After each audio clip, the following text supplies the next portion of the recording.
Yeah, it turns out Stephane is better at vacations than Dario. I like to think that I practice vacation in a way that suits me. Yes, your body might disagree, but Yeah. yeah. Yeah, Vacationing is a subjective term. Sorry, go ahead. yeah, no, that's good. Lead Yeah, us we're in. just gonna tell Yeah. people, not just tell people they're listening to the Pinkbike podcast. They probably know that because they clicked on a button to get here, but you're here. Pinkbike podcast. I'm Mike Casmer, Stephane Pelletier, and Dario DiGiulio, producer Eric in the background, making sure we don't say things that we're not supposed to. And yeah, we're back. It's summertime. Stephane had a little vacation last week.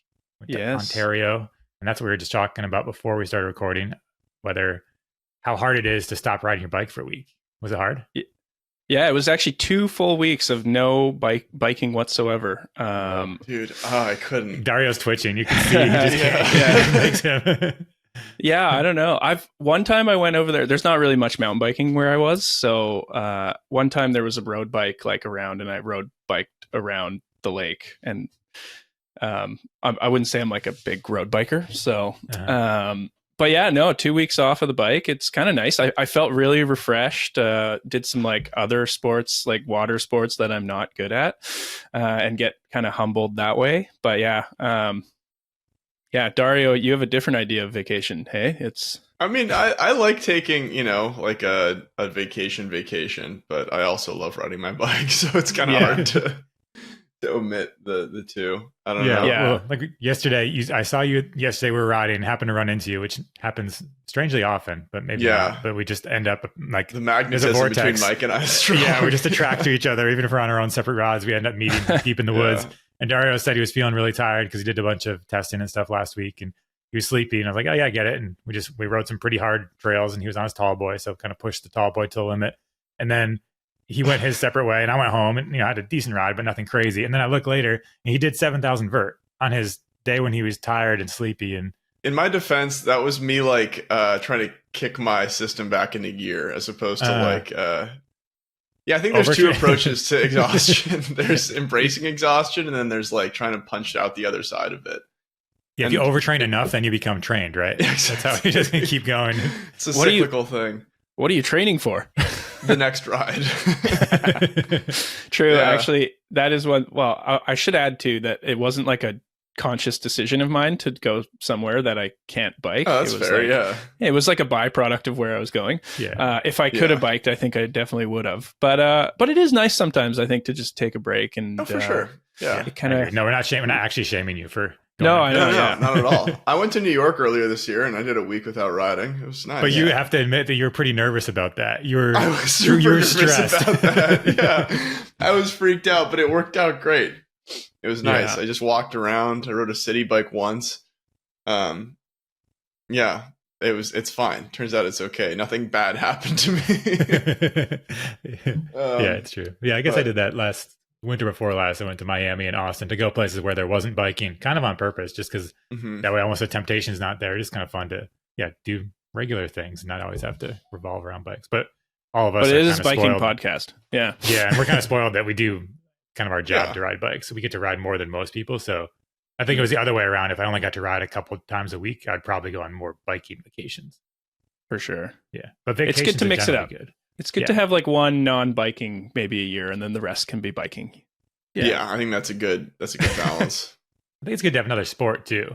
I think it doesn't have to be two exactly even sports, but I think if you only bike as your sole sport and don't do anything else, that's kind of tricky to maintain.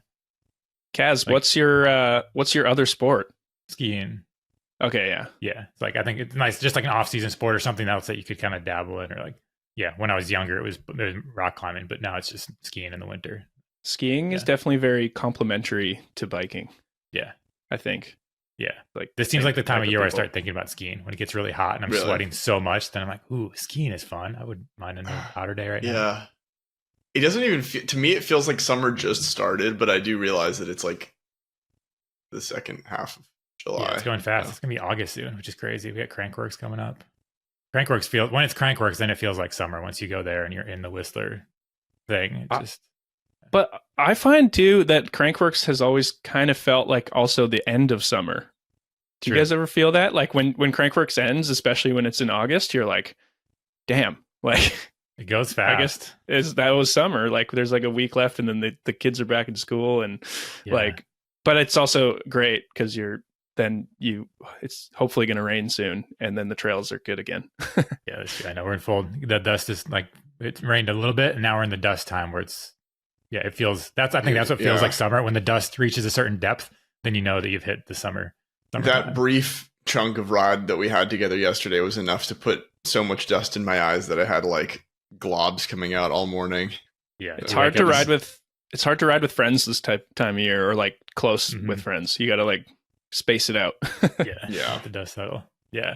We'll get into a bunch of reader questions, but this almost is a reader question, but from me. But do you guys change anything for summertime when things turn full summer? Are you swapping tires or even riding a different bike or anything? I do ride the little bike more, just because I don't know. You cover a bit more ground efficiently and feels a little less energy sapping. Plus, I think traction's worse anyway, so you're like.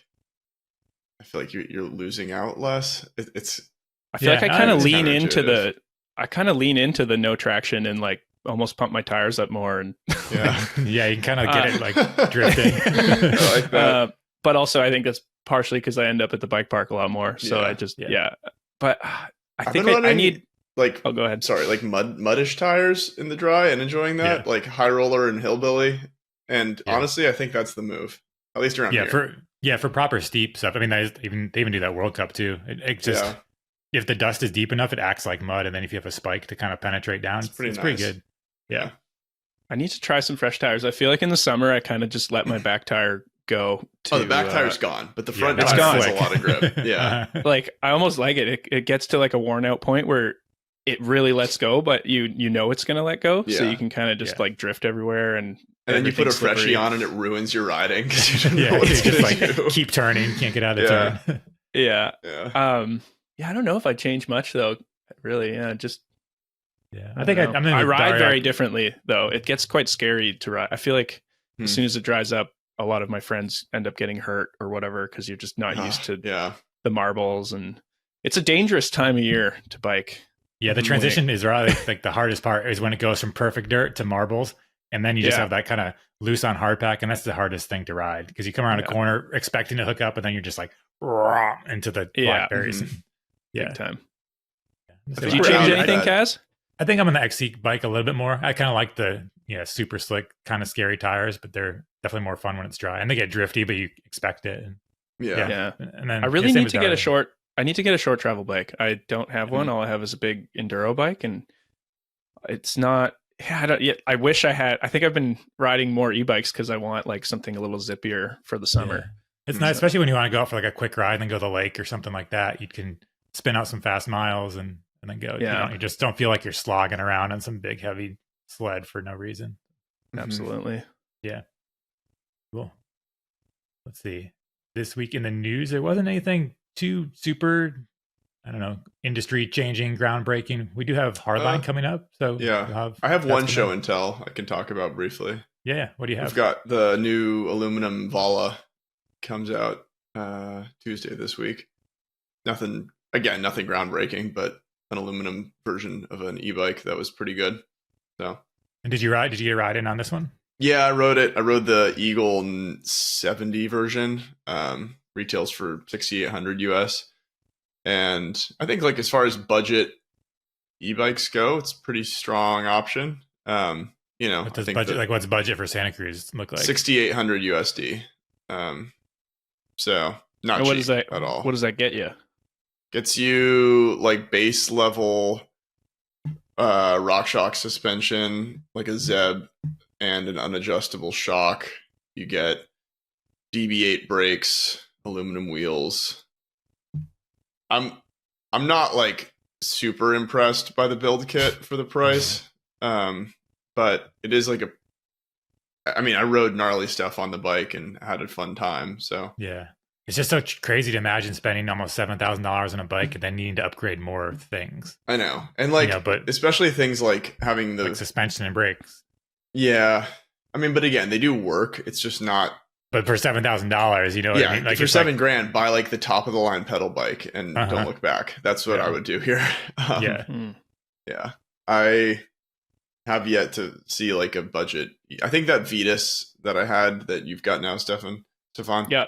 is like, that is a good budget e-bike because it was actually pretty cheap. But then they went out of business. I know, but unfortunately, not that due bike's to a any lot fault of fun. of their own. Yeah, No, exactly. That bike's a ton of fun. yeah. And it's basically the same as the Vala, like geo and suspension.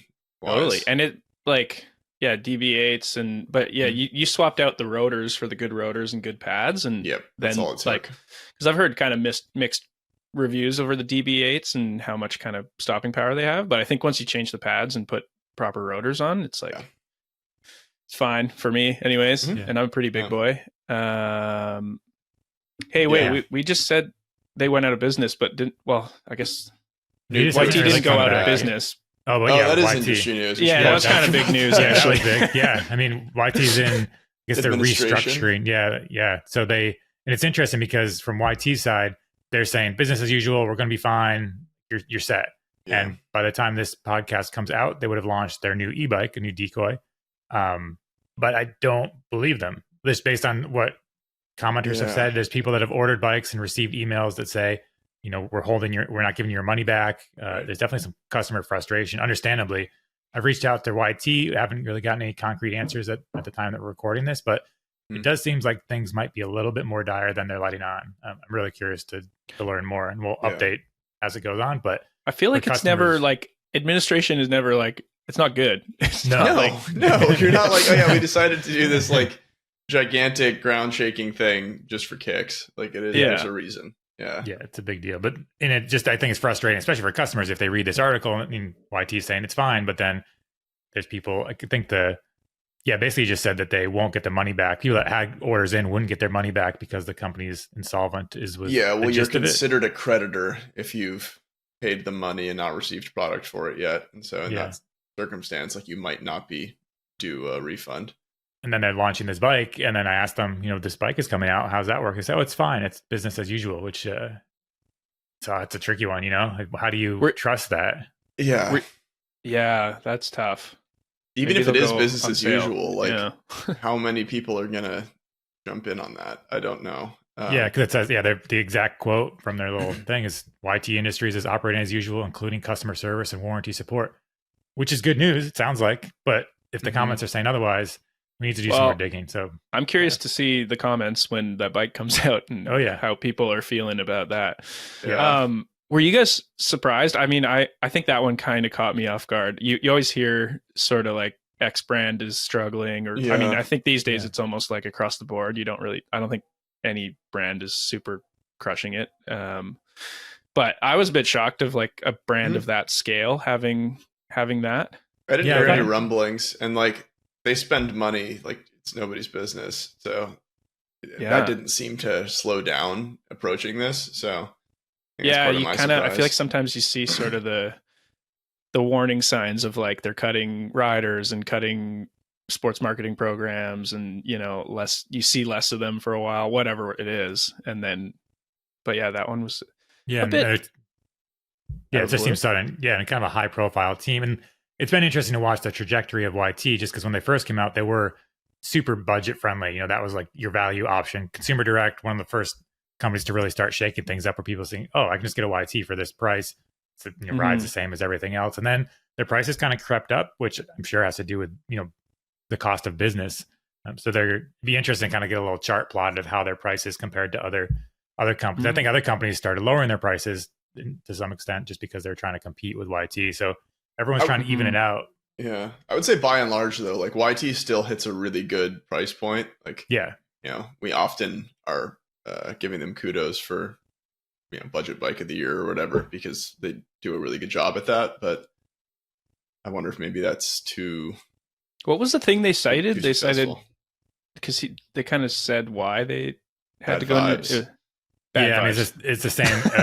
The global discounting battle in the bike industry is what they said. Problems with suppliers, and then they also blamed tariff policies a bit, which I feel like if you're blaming tariffs that this soon, when tariffs haven't really been in place for that long, I don't think that's probably the root of it. It could definitely it could have tipped them over a bit. Issue or for sure, it's the needle that broke the horse's back or whatever. Yeah, one of those things. The haystack that fell on the. It's the needle in the haystack. Yeah. But I'm sure that had a part of it. But I bet before, and we did see that with the bigger companies were discounting enough that you could buy, say, a Specialized for the price of a YT, which that makes it hard to compete with other local dealer. Do you guys think? I'm going to keep going with the bad sayings. Canary in the coal mine. Is there more to come? I think the canary's been passed out for a while. Like, I think the fumes got to him for the last year or so. I wouldn't be surprised. They put another one in and it just right away tipped over. Yeah, I mean, if you're playing like the Doom predictions, there's definitely a couple of smaller companies that I'm surprised are still around. But I'm not going to. I haven't heard anything. I wouldn't be surprised, but it'd be more like if a really big company pulled the plug, that'd be more surprising. But at this point, if you made it this far, I feel like you're getting closer. I would hope that. I think there's light at the end of the tunnel. A lot of coal miners just didn't go into the tunnel, and they're doing fine. And then the ones who were in the tunnel, like, hopefully most of them have left at this point, and then there are a couple who are still really deep in the tunnel that I'm surprised haven't passed out yet. They're so deep that they don't know. The word hasn't reached them yet. They've maybe adapted to carbon monoxide, and they just don't need air anymore. But evolution, yeah.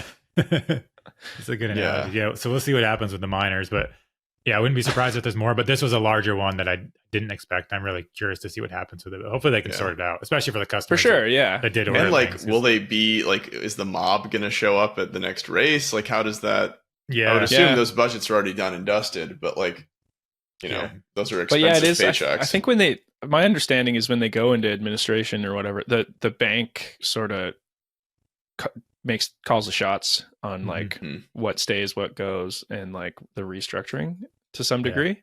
So Deutsche Bank is now running the YT mob. That's the conspiracy theory. They roll rumors, up and Deutsche Bank. They get a new van, and new bus that just says Deutsche Bank on it. Or they start doing all the things that like bike companies should have been doing all along, and they're like, great, we're going to do the Doritos sponsorship. Like, they will send us money. That's definitely the biggest industry news of late. Yeah. There's it's not out yet, but you guys will see it soon. But there's a really rad Kurt Sorge video that's up on the homepage now. Nice. Now, theoretically future now. And he's just ripping epic like Alpine Scree lines with this old legend from Calgary. I shouldn't call him old. He's an older guy, but he rips. And just crazy big mountain lines in BC, riding Scree and like super raw lines. Have you guys ever ridden stuff like that? Like, yeah, but not enough. I need to go. I've been seeing some people posting up a spot in Canada that I kind of want to go check out because it looks really fun. Now that's like talking of summertime. I feel like that's like such a summer activity. Yeah, you get to like finally get up into the Alpine and just sort of like literally no trail, just free ride down. Although I feel like maybe that's also a bit frowned upon these days for it has to be in the right area. Don't do that, especially in the US. Don't go to wilderness areas and don't be smart. But there are places that it does work, especially in the desert too, where that's where I've done more of like the loose dirt kind of spine riding where there's just dirt surfing. It's pretty fun just to have no trail and you're actually free riding. It's pretty cool. I get it. I understand. Like, I think it's one of those things, like you see some of the free riders like lock in on that and that just becomes their whole career. And I understand why you'd want to just pursue that forever. It's hard to translate it to the screen though. I feel like it's pretty tricky. It is. Yeah. Sometimes the only person that makes it look insane is Braga. Like, because he has boulders rolling next to him, and he's also going like 75 miles an hour. Like, a lot of stuff doesn't. It just flattens the screen, flattens it out, so you look like you think you can just go and roll up, and then you actually go to it and you think, oh, that's really steep, and I would be on my brakes for a long time. It's a lot easier to watch it from your TV and be like, oh, that looks fun. I could do that. And then you get up to one and you're like, I'm like shaking. My legs are shaking. What is happening? Why is my heart racing so hard? Nice. What else do we have? I guess we had. I want to shout out that Shimano shoe release video was sick. Oh yeah, that's super good. Yeah, that's how you launch a shoe. Like, which seems silly that there's even a like the concept of having a video for a shoe is silly. And when it came across our desk, we're like, oh, it's just going to be some goofy press release video of shoes, but then Shimano did a very good job. Just like shred it. Yeah. Yeah, with Dane Jewett and who else is in there? They could a bunch of people. Like some of the pivot riders and like all the like local kids basically. Yeah, it's super good. If you also haven't shout out Matt Beer, the huge triple that the Dane and Ryan hit. Matt has in an e-bike review on Pinkbike, so you can tap in on that, which is Matt's a wizard. Yeah. Wait, Matt hit a giant triple before those guys? Sorry, I mean maybe not before, but like. But he's done the same thing. That's you can see like it's like the star shot of this video is like the two dudes hitting this huge triple. And you can go to like some random e-bike review and there's a shot of Matt doing the exact same thing. So man, that's funny because when I was working at Forbidden and we launched the Druid V2, Matt came and tested that out here, and he hit like a crazy pull, like rock to rock. Usually people just roll through it. I have never seen anyone hit it, but I've always been like, I think hypothetically you could hit that. And he hit it on the test bike that he had been riding for like 2 hours. And just greased it. And like, he's done that down here too. We did field test Bellingham one time, or we were just filming for something. And same thing. A thing I've never seen anyone try to double up. And he just did it as blind, like casual riding. For people that are listening that don't know, Matt Beer is one of the most talented riders around. Yeah, genuinely. Consistently very humble and impressive. So his ears are burning. I had the pleasure and humbling experience of riding the bike park with him for 3 days last week, and it was we're so lucky to have him. Hey, what a great guy! I know. That's true. Yeah, Matt, I hope you're listening. I don't know if you actually. You're the best, man. But good job, Matt, continuing to crush it, because he's I wouldn't even call him a sleeper, but because people that know him know how good he is, but a lot of people don't recognize it. He just does it without talking. It's like it's perfect. It's so unexpected a lot of the time too. Like I was riding bike park with him not that long ago, and it's just like, like A-Line 5, there's that first little jump, and I just like followed him into it and like matched his speed, and he somehow got like double the height I got, and I was just like, how? Like it didn't look like you did anything. You just took off. It's great. Yeah. We'll have to get some Pinkbike staff party laps where we can all just kind of watch Matt and be like, oh. Yeah, we'll make the shred it. People have been asking for a shred it. Maybe we can get the Matt Beer shred it going from Crankworks or something. Oh, we should bring shred-its back. Yeah, just a little 5 minutes of Matt. Do you think people still care about shred-its? I think so. They're good. But it has to be the right. Yeah, the right shred-it. Yeah. Yeah. Yeah. There's so many shred-its now that you really got to, have something unique. But I know. I think about I love the shred-it. Yeah. Yeah. If it's good, if someone's it has to be kind of creative and a little bit different, or hitting things bigger or in the rain, or something that you haven't seen before. But the stereotypical kind of boring, like I'm going to blow up one berm, I'm going to hit the A-line double. Like I like seeing fresh moves. Yeah. I mean, pretty much any Seminuk videos are shredded still. Yeah, I watch those all the time. Like maybe a bit more slow mo. Yeah, but even then, I think his are unbelievable. Like anything he does is just insane. Great. Like I just want to see more of it. But I think a lot of people have tried to copy the Brandon Seminuk sort of like formula, but without the same level of, building one-off tracks that are brand new, crazy builds, crazy, really well thought out and executed lines and tricks and stuff. I think people try to get really like clinical or like, surgical with their like kind of Brandon Seminuk style of editing and shooting, but they don't have like that whole package that he does. So I'm not trying to like shit on everyone's edits, but no, but he set the bar pretty high. If you're gonna try to make like an artsy styly edit like that, you have to have the skills. Otherwise it kind of, you can just tell. But we're getting some reader questions. We have a lot of reader questions today. So I think we can almost have almost a ask Pinkbike themed podcast episode. So Eric, fire up some questions. Guys, serious question. What is it with the slugs you have down there across the border? There are no bananas. There are the cons of slugs. There are bloody slugs everywhere, man. Is slug water a thing in Bellingham? And should I be worried every time I hit a big puddle? For the record, I am friendly. My lips are just sealed for sanitary reasons. Sincerely, your friend in the north.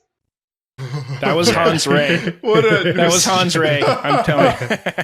What a cryptic question. There are a fucking ton of slugs here. There's for sure. A lot of slugs. Like big fat banana slugs. There's you shouldn't eat slugs. Some of them can carry a form of meningitis apparently, so don't eat slugs. What? Yeah. I've done some research. Damn. If you look Oh, up that's slug, terrifying. yeah, slug sex is crazy. You should look that up. Their Yeah. reproductive habits are insane. So just spend some time on Googling that. Maybe you could type in. Don't do it on your work Do computer. a private browser. Yeah, but Yeah. their mating rituals are intense. Huh. But yeah, I wouldn't really drink slug water either. I think that was his question. Probably not. I Mike, guess. I feel like slug kinda weird season that you has know gotten that, really but- long. Like, I always thought of slug season as being like a few weeks a year when they were just plentiful and everywhere, but now it feels like half the year there's slugs everywhere. Do you guys get the toad migration over there at all? No. No, that in Whistler though, I remember seeing that the little tiny toads go across. Oh, yeah. It's super cute. We get that here in Cumberland, and the trail crew set up like overpasses and like little mini bridges everywhere, and they're that's like cool. it's like a big thing because I guess well, you've probably seen it when you ride through, and there's just dead toads everywhere, and it's really sad. I mean, that's how the slugs are. But I feel like Yeah. the slugs are less precious to people. Yeah. I try to avoid them, but I do end up killing like 30 a year, and it's a huge mess. Yeah, I don't So like to run over slugs. Me either. I mean, I find no pleasure in it, but sometimes it's unavoidable. Yeah, I had some the other day when I was going to shoot pictures of the clipless pedals I was reviewing. There was a slug mushed into the clipless mechanism. Yeah, I had to clean it out. I was like, damn it. The meningitis thing though, I might have misspoke. It might not be the Pacific Northwest ones, but there is a kind. I think it's like in Australia, but maybe I read that. That checks out. I feel like everything's trying to kill you there. Yeah, but I just thought I wanted to know if you could eat them. This was a long time ago, but there's so many. I thought if I could cook up some slugs, maybe that'd be a good little. I wanted to try, but I didn't, and I still don't think If they had the texture like boba, I could consider it. You chop them up into little. Yeah. Yeah. I love boba. I do like boba. Slug boba. Yeah, we should. Yeah. Maybe. But anyone that's listening, you should research slugs. They're really interested in strange creatures, and we have a lot of them here. Kaz, were you the kind of kid that like would eat bugs?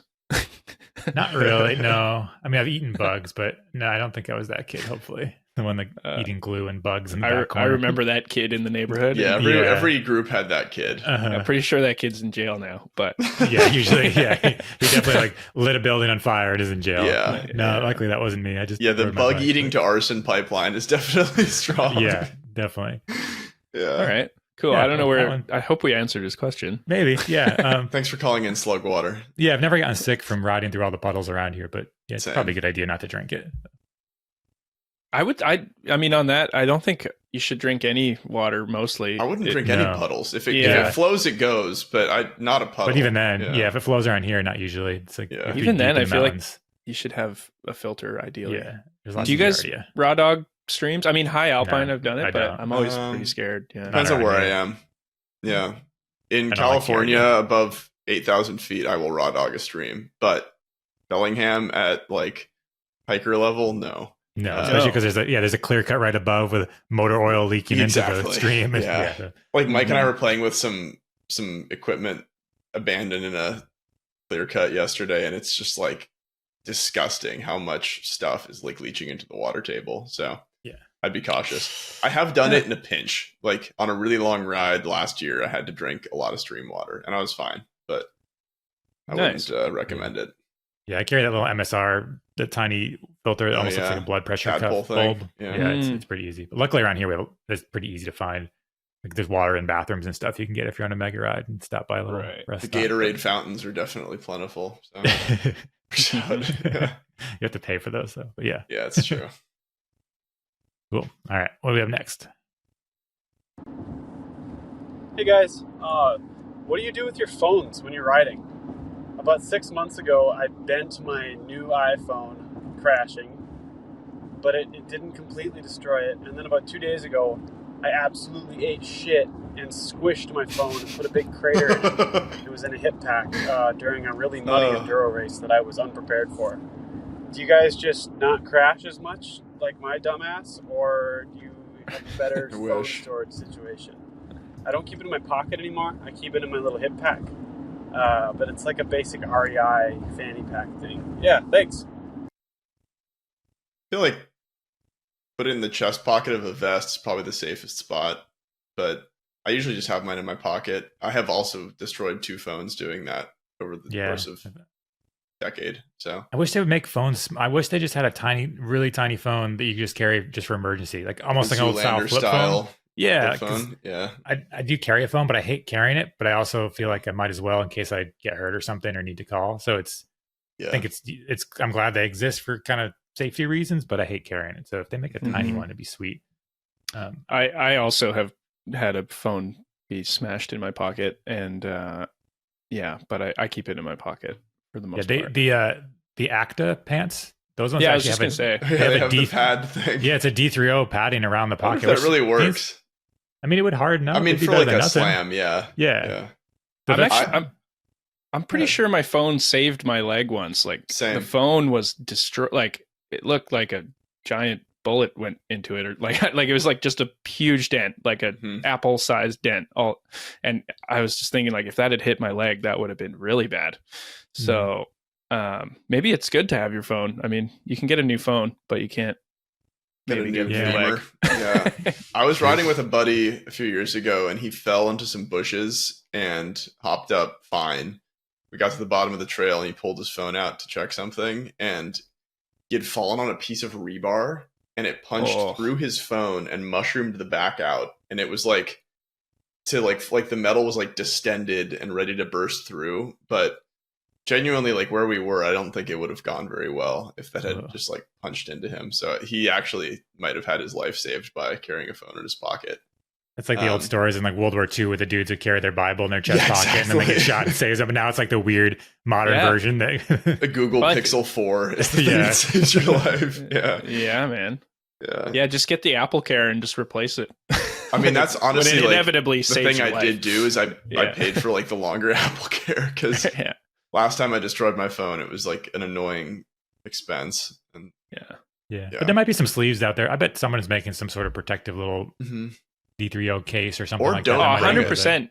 100% you can get a big case, but then it's even bigger in your pocket. Yeah, but this guy's carrying it in his hip pack already, so you might just look into it. Yeah. Last summer, when I last destroyed a phone, that was when we were doing our field test, and because of the logistics of that, I went without a phone for 6 weeks. It was so nice, and at no point did I think like I like there were moments when I like would have wanted to call, or like if something had gone wrong, calling 911 would have been nice, but I think I was with someone probably had a phone at any of those moments, so maybe that's the move. Don't bring your phone and expect that someone else will. Yeah, there you go. Just make true. Well, it'd be cool if they could make a phone that would fit into a swap box. Yeah. Like if I could just stick it in there and then just be out of sight and then just some sort of thing like that. Get a quad lock and just put it right. No. Right no. Come on. Man, I love those so much. Open up trail forks. It'll like be like a little GPS so you know where you're going. Yeah. Yeah, the future, they could make something in the future that's cooler. Even like a little, someone should invent something that's a good safety phone that you can carry, like a necklace or a medallion that you can just do. All you need to do is be able to I guess like an Apple Watch is essentially that, but don't you need a phone to go with it? Or I don't know. They have no, some of them are like chip enabled, so you can make a call from them. I have that watch you gave me, and it doesn't do any of that, but I don't know. We're not the tech gurus, but yeah, we do break phones when we crash, and it stinks and it's annoying. Yeah, they all cost too much, but maybe look at the Acta pants or maybe a sleeve for your phone. Mm-hmm. Or it is also kind of like the silver lining is you get to bring it into Best Buy or whatever, and they inevitably are like, "What the fuck did you do to this phone?" Because it's like a 90-degree angle, and that's kind of fun. Yeah. All right. Well, we solved that, but not really. We'll keep moving on. What's going on, guys? This is Michael from North Carolina. Had a random shower thought, wanted to get you guys to weigh in on about the age of mountain bikers. You know, I was thinking I'm 36, thinking back to my parents when my dad was 36 or 40 or 45 even. You know, I see a lot more riders out here today, and obviously this has to do with the time that we grew up in and the era of mountain biking. But had mountain biking been, you know, as popular as it is today back in the, you know, in the 80s, I still don't feel like I would have seen my dad or his friends at age 36 or whatever out here shredding it up in bike parks. They were way more into like, I don't know, being responsible or whatever that means. Whereas it feels like, us, millennials and, even some Gen Xers who grew up in the skate parks or in the bike parks, riding and snowboarding and all this fun stuff, just really have a different idea as to what middle age should look like. I don't know. Is that a fair observation? Peace. Yeah, I hope so. Yeah. Yeah. I like it to be. Last year, or I guess last year, maybe summer, and sometime in the last couple of years, I rode with a 72-year-old and on a proper trail, like a real hard trail. And it was so great to see. It was like, just maybe reminded me that you don't have to just stop riding at a certain age where, I do think back in the day, I remember when people would turn 40 and it was like an over the hill party. Like my dad turned 40. And, oh, that's the end. Like it's over. But now I'm over 40, which is weird, but I don't feel like I've needed to do anything really differently, which is great. I think the bikes have gotten so much better, and the trails have gotten better, and like biking is more enjoyable than it was when, like, even when I started. You either bought a really heavy downhill bike that was terrible to do anything, or you bought an XC bike that was just rattling your body. I feel like bikes are now, you can buy like a good value 150 mil trail all mountain bike, and like they ride way better. You can just go shred. So I think the bikes help a lot for that. I think society expectations too. If you think about our parents' generation, or the people, even the baby boomers, they kind of did their baby booming. The 60s and 70s were wild, but then after that, I feel like they had kids and kind of almost turned into how their parents did it. They just, turned down a lot of their activities, where I think now it's almost more accepted or expected that you continue to be active till late in life. You don't just stop. And obviously things like families and all that does, change things for a lot of people, but I have, plenty of, we have the Rad Dads Club, we call it, where guys that have kids that we go out and ride and they're still getting after it. So I think there's just more examples of people doing sports, later in life, which is great. Yeah. It's also probably to do with biking, mountain biking, is fairly new as a sport, and it's grown a lot in recent years. So there just probably wasn't as many there wasn't as much biking going on back when our parents were biking, Yeah. It was my dad's in his 60s and still rides a lot, and friends of his same age have taken up mountain biking like in the past couple of years. And I think that's a wild thought. Like, not only do they continue to do it, but they're like, oh, this is a fun sport that I can like dabble in at the very least. And like, that is unheard of. I think there was a period of time, like not that long ago, when if you had like a minor knee injury, your doctor would be like, well, you got to stay a little comfortable until you die. And now we're like, you can fix, bumps and bruises and continue to do things until you die. So yeah. And my partner, she's a mountain bike coach, and her longest running client, he's 80 years old this year. And she still goes out and has lessons and takes him for rides. And, he's not out there hitting road gaps and things, but he's still getting out there, 80 years old, which is really cool. So, I'm glad things have changed like that. Hopefully we can all of us here can ride until we're really, really, really old. That's the plan. Yep. That is the plan. We'll turn into dust one day. Yeah. Spontaneous human combustion. Exactly. Age of 99 years old. Just boom. Perfect. You'll just go find a berm with a hole in it and lay down, become the berm. Yeah. It just evaporates into it. Oh, that'd be cool. Yeah. Hey, Pinkbike, Frank here. All right, easy question. I want to know, what are your favorite tires currently? So what are you putting on your own bikes for aggressive trail riding or enduro or downhill? And also, I'd like a recommendation. So I live in Mont Saint Anne, and our trails here are pretty rocky, janky, often wet. So what would you recommend for that type of riding? Thanks. Yeah. Should we just go down the list? We'll start with you, Dario. What are you running for current favorite aggressive? Small. Okay. I'm going to go small, medium, big. That makes sense. Like small bike, medium bike, big bike. Oh, okay. Small bike, Forecaster. Amazing tire. Medium bike, like trail bike, Butcher. I like the new ones a lot. Big bike, High Roller 3. Yeah, so that's Max's specialized Maxis for the record. Just so people don't know. Sorry. The Maxis Forecaster, I think it's like an unbelievably good tire for being pretty fast rolling. Summer tire. Good summer tire. Yeah. Mhm. Yeah. Mm. Yeah. I like, Well, that's a Even winter would run tire it- for an XC bike, but yep. Yeah. But you could run it in the back on a trail bike and it would be like appropriate for the summer. Yep. Mhm. And then Butcher, I think it's a really good all rounder. I like the new rubber a lot. And I think it's just like an easy casing or easy tread pattern to learn. And then High Roller, maybe a bit more location dependent, but as I was saying at the beginning, like it's been great for the wet times and the wet times and the bad and times. the dry Yeah. times alike. Yeah. Yeah. Cool. How about you, Stephane? What are you running? I feel like I don't have quite the same. Probably, I haven't ridden that many tires like you guys probably have. But DHR, Assegai, can't really go wrong with that combo. That's fair. I've been liking the Continentals. I've ridden a few of the Continentals, and I feel like they last a lot longer and still offer pretty good grip compared. So that's nice. I mean, I feel like a max grip, you can rip through one of those really quickly, and it's kind of a bummer because tires are expensive.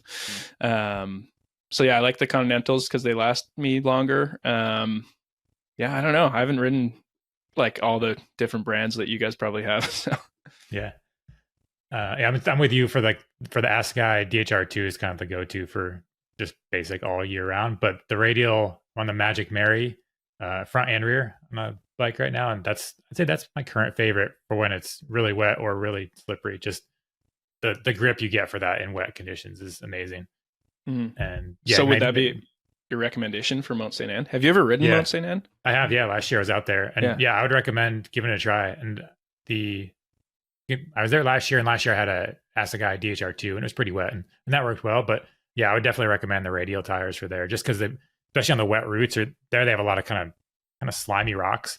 I think it just helps you have traction. You can play with the tire pressures. But I'll have a review of that Magic Mary pretty soon here, just because I have a ton of miles. I've also been impressed with the wear. Like in the past, Magic Marys, they wear didn't last that long, really slowly. But the radials last a long time. I don't know if that's because the casing is deforming in a way that they're not tearing knobs off, but I even have at least 4 bike park days on these tires, along with months of riding, and they still look pretty good. Like I'm not in a rush to take them off at this point, where I think other tires I would have had to replace them by now. So yeah, the radial tires are definitely worth a look, and now they make a trail casing as well, so you can save some weight. But even the super gravity ones that I'm running, those are a really big fan. It's a huge difference as far as like actual grip in the wet and roots and rocks. So yeah, I'd recommend those. They're expensive though. That's the only thing. Tires are expensive. So if you're on a budget, those Butchers are a good one. That's probably the best, most consistent budget option. But I've been running the Albert radials and the gravity casing. So not, I guess, shorter spikes than the Magic Marys, but I've been really, really happy with how they perform, both like wet and dry. Honestly, it's pretty cool. Worth trying. Yeah, exactly. And the Albert's a good rear tire. If you do a Magic Mary front, Albert rear gives you a little better rolling speed. So that could be your summer setup, and then put on the dual Marys for winter. I'm afraid of the Albert up front, but it does work. What scares you about it? The name? It's just like I watched it once where I didn't expect to, and now I'm nervous. But it worked for like the whole field test last year, so yeah, I think it's a me problem. Howdy, it's Chris from Colorado. Just calling in because a few years ago, you guys did one of my favorite episodes of the podcast where you discuss your dream mountain bike vehicles, whether it be for shuttling, road trips, daily drive to the trailhead, etc. And I'd love to get an updated take on that from you guys, especially with the new folks on the podcast. Thanks for your time, and I'm looking forward to hearing about Dario's paint-stripped Sienna minivan.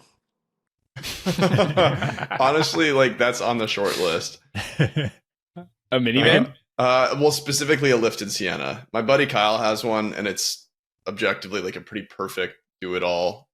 Like if you're gonna drive off-road and sleep in a thing car, it's pretty cool. But I think if we're talking dream rigs, you got to dream a little higher. I want a lifted Audi RS6 that has ground clearance and I can sleep in. Has anyone done that? I don't know, but that's what I want. And if anyone's out there, RS6. Oh No. yeah, they do. No, I mean, it there's looks like someone like put fat tires in one. yeah, but not a proper lift on it. Yeah, I mean, they make the all road, which is cool, but it's Yeah. not. I want that like sexy wagon thing, Uh huh. fast and tall somehow. Yeah, I With think no my, body roll. Oh yeah. Well, think yeah. my- Oh, sorry. Go ahead. No, keep going. You go. I was just gonna say my like dream higher one. I've always wanted an El Camino. Like, Whoa, Nice. I feel like No. that would just be like the coolest thing to roll up to the trail on with your Objectively, yeah, that's true. with your bikes, and it's like kind of a truck, but it's a car, and I don't know, it'd just be Yeah. sick.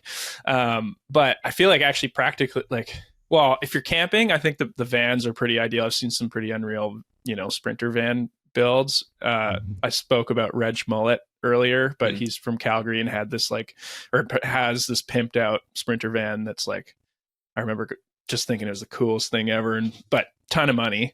But I just run like a truck with a canopy and a vertical bike rack for, can fit all the bikes, fit all the riding gear, and then I'll sleep in the back of the canopy. And that works pretty damn good. That's fair. Which Yeah. truck do you have, Stephane? I have a GMC Sierra, so yeah, full size truck, canopy. I got like roof bars on it, so I can put extra stuff if I need on the canopy, and then a 6-bike Thule bike rack vertical. So you can fit a lot of gear and toys, and have all the activities for whatever summer trip you're going on. Yeah. I'm gonna Nice. blow past you in my lifted RS6 at twice the speed you're going. Yeah. Wait till I get a Absolutely. 911 Dakar. That thing would be. If Oh, we're talking like yeah, actual that's sick. dreams, the 911 Dakar looks sweet. But my real, more attainable, probably will still never get one though, is the Fiat Panda. The older Pandas, I love them so dreamy. much. Yeah. They're just the best. Also the Volkswagen Golf Countryman. I think they made that one too. Both just small little 4x4 cars, which they need to make more of those. They just look so good. When I went to Italy a couple of years ago, everyone had a Panda. I wanted to figure out a way to get one. They're my favorite. Yeah. And if you Very haven't cool. seen one, Google it now. Just Google 4x4 Fiat Panda, and then you'll want one immediately.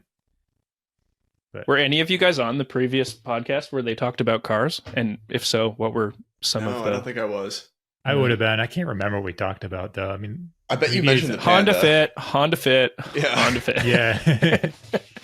Levy The was Fit, probably trying to talk if you're about his on mini. roads, the Fit is pretty great. I just wish I'm gonna put airbags on mine so that I can carry more than 3 people.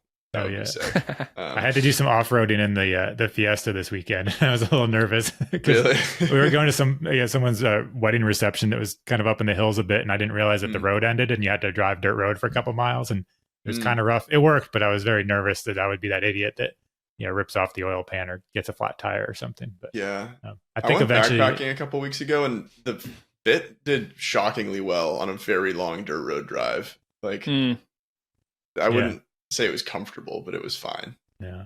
Oh, an old Subaru Brat would be cool too. Yeah, Oh, Lear goodness. Miller has that sick mountain bike Brat.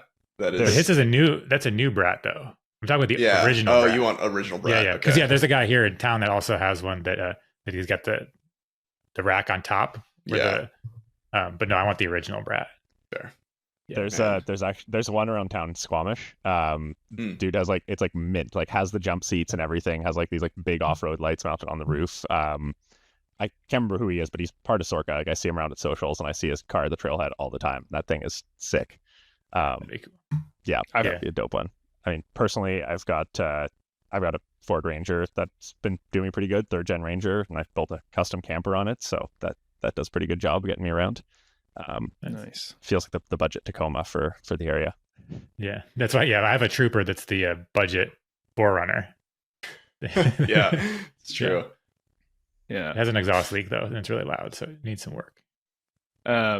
Speaking of Subaru Brat, I got a buddy of mine who he like converted it to a full electric vehicle.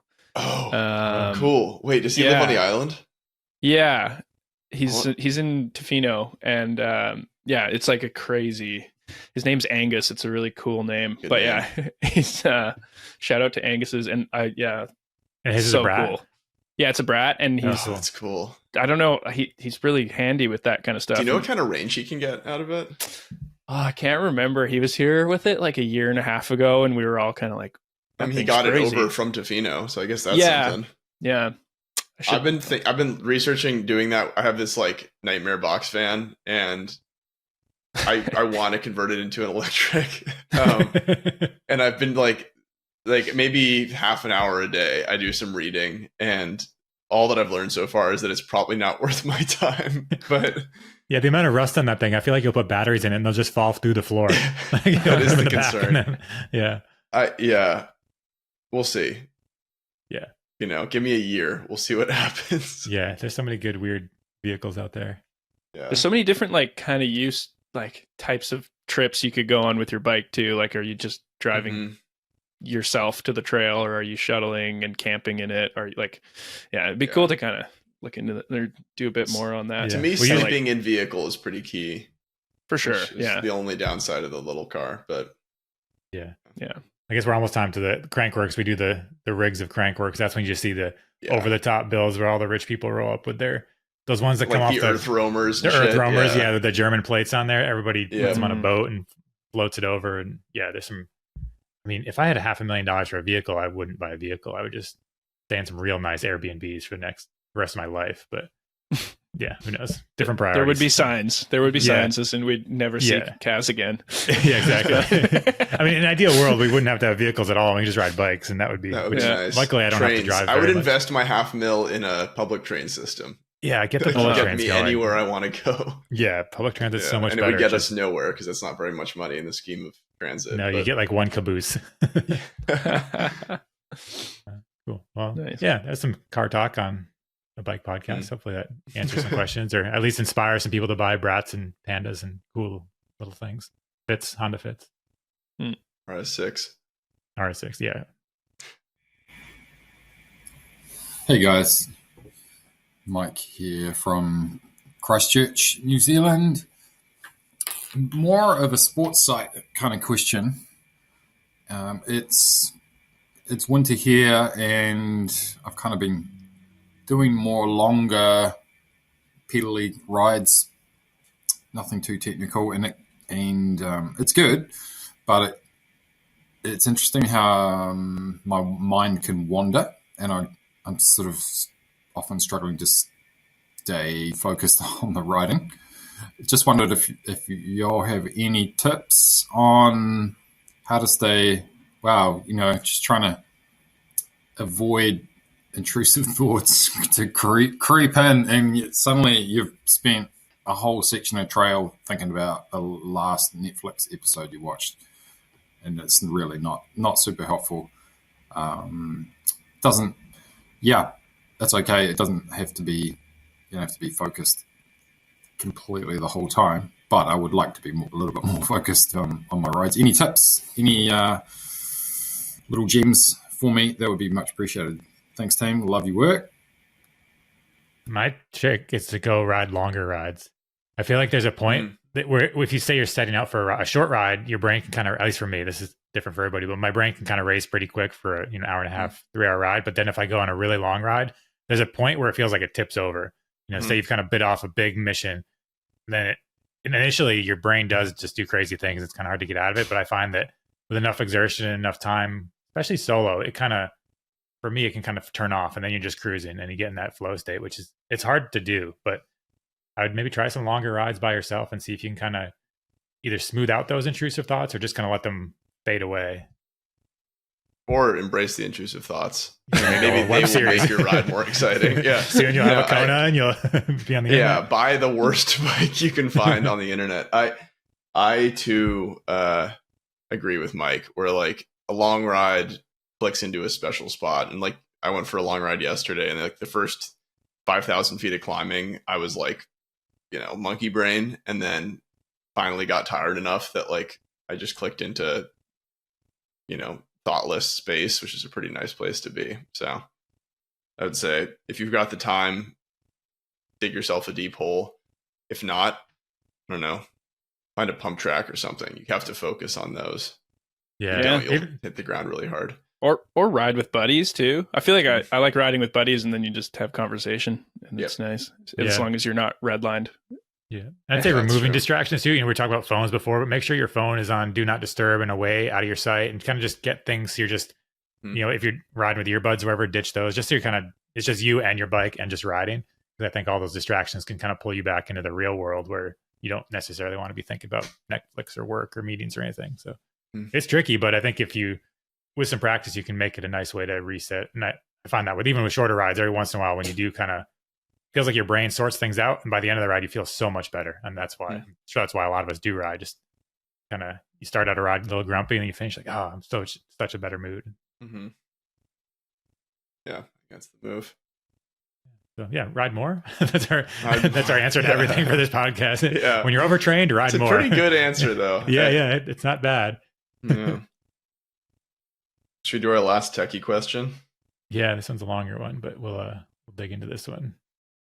Yo, Pinkbike crew. Stoked to be calling in. So we got a huge crew going to TransCascadia from the Southeast this year for the second time, actually. And so I'm over the moon, cannot wait. But it's a couple months out, so that means it's officially time for me to start obsessing over setup decisions that definitely won't matter. But hey, if I can overthink it just right, I might just crack 34th place instead of 38th. So, all right, here's the deal. I got a 2024 Trek Top Fuel, 120 out back, 130 up front, super light, 1,600 gram carbon wheels. Or I also have a Transition Sentinel V2 with a Cascade link, 165, 170, obviously a lot heavier, 1,900 gram wheels. It's built to smash. I'm probably going to run double down tires front and rear, but it's a hike-a-bike heavy race, and the Trek's way easier to push because it's a lot lighter. Plus, I ride it all the time here on the trails here, and it feels really snappy. But obviously, the Sentinel's more an enduro bike. It just smashes. And the Trek gets really sketchy unless I'm riding precisely. So my question is, what would you bring? Would you bring the Sentinel? Would you lighten it up? Would you bring the Trek with the long fork and heavy tires? If you could Frankenbike the perfect bike out of my two bikes, what would you cobble together? All right, let me know. Thanks. That's a tricky one. I mean, this year's TransCascadia is in kind of, it's not the roughest terrain. Is it not? I mean, it's like, but it is still blind. It's blind. It's all mount. I mean, I would probably go Sentinel just for making sure you get through the week, even though you might have more fun on the Trek. I'd go Sentinel, and hopefully you still have the stock link. I'd go back to the stock link and run that. I think the Cascade link, like, you don't need this like ultra progressive, super high leverage bike anywhere, but especially not if you're like racing blind stages. I feel like you'd want a more predictable platform. And then if you have like a shorter air spring, you could go back a bit on the fork travel. You could even run the like super light wheels you have, though you'd want to be sure that you're not gonna detonate them. But like light wheels, heavier tires isn't a crazy combination. I'd probably go with a bigger bike, though. I think that's a pretty safe bet. Yeah, and he even said that he kind of feels sketchy sometimes on that Trek. So you want, especially if you're blind racing, it's nice to have the margin for error. If you're coming around a corner or something you've never seen, all of a sudden you're in a rock garden, it's kind of nerve-wracking to know that you're... Yeah, better to be tired than hurt, I think, is the moral of the story. And you're not racing when you're hike-a-biking, so just take your time and push. Yeah, truth. The racing happens on downhill portions of the trail, so you also have a little more bike for it. Even a more advanced method, sell the Cascade link, buy a Works headset with the money you've made from the link, steepen the bike up by a degree, and then you've got like and then go back and fork travel to stock, and you have like a perfect all mountain ripper. With the geometry's already like 64 degrees on that. I think it's shy of. It's like 63 and something. In the high mode, it's 64. It depends which one he has, I think. Sentinel V2. Oh yeah, V2. They're in V3 now, I guess. Is 63 and a half. So. Oh yeah, so you could steepen up a little bit, but it's like, it's not like critical, but if you want to go crazy with it. Yeah. I guarantee you'll win the race if you do that. How about Yeah, that? or at least get 32nd place. Yeah, there we go. No, I think like if you're comfortable on a bike, that's the bike to ride. I think that's kind of the real answer. Yeah. And that is probably the ideal bike, the regular Sentinel with the 150, 160 for that kind of terrain, kind of more pedally, enduro-y. Like that'd be the way to go. So save your light bike for lighter duty riding, and don't worry. That way you don't have to worry as much about destroying it. And have fun. It's going to be a sick race. Yeah, I'm jealous. Agreed. Yeah. Cool. Well, I think we solved all the world's problems. I think there's no more questions, no more problems. It's all happy sunshine and rainbows. Yeah, thanks for watching. You are watching. Some of you listening. So no matter how you're consuming this, thank you. And if you want, you can leave a review. We haven't asked people to do that in a while, but I think you can give us 5-star reviews somehow in Apple Podcasts or on Spotify. So give us a good rating. If you hate it and you made it this far, well, I think that means you like it. So you should probably still give us a good review. That's true. And then keep leaving those questions. We like them on that little SpeakPipe app. And that link is in the show description on the Pinkbike homepage. And we'll catch you next week. Thanks.